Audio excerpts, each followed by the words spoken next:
নমস্কার বন্ধুরা, আমার চ্যানেলে তোমাদের সকলকে স্বাগত। এই ব্লগটি হলো শিবরাত্রি স্পেশাল। সকালে স্নান সেরে আমি শিব ঠাকুরের পুজো করছি, মা যেভাবে বলছে সেইভাবে। মাদের পুজো এখনো হয়নি, কারণ পুজোর কিছু সামগ্রী আনতে এখনো বাকি ছিল।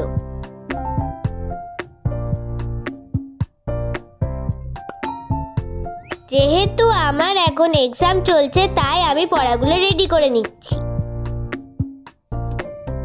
দেখো, মা টিফিন নিয়ে চলে এসছে।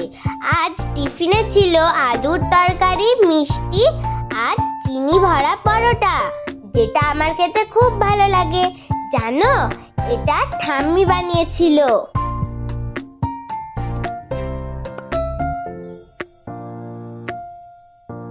দেখো, মা পুজো করতে যাওয়ার জন্য রেডি হয়ে গেছে।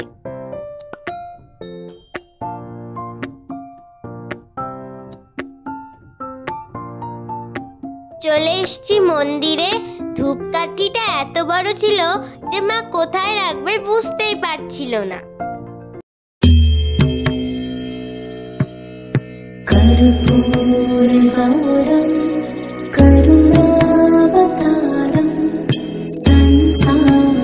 सारं भुजगेन्द्रहारं सदा वसन्तं हृदयारविन्दे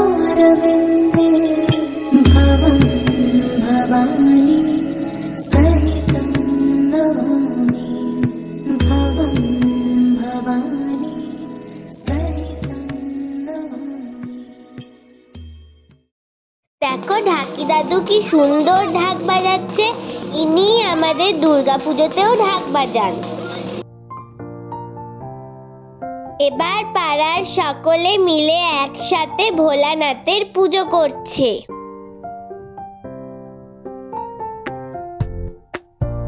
বেরিয়ে পড়েছি সদর ঘাটের উদ্দেশ্যে, তোমরাও সাথে থাকো।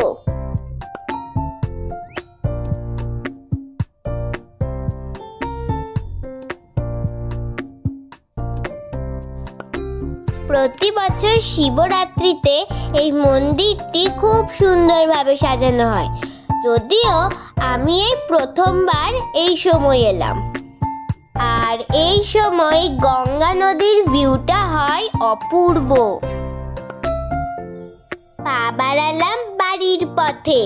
আজকের মতো এইটুকুই। দেখা হচ্ছে তোমাদের সাথে নেক্সট ব্লগে। ওম নমঃ শিবায়।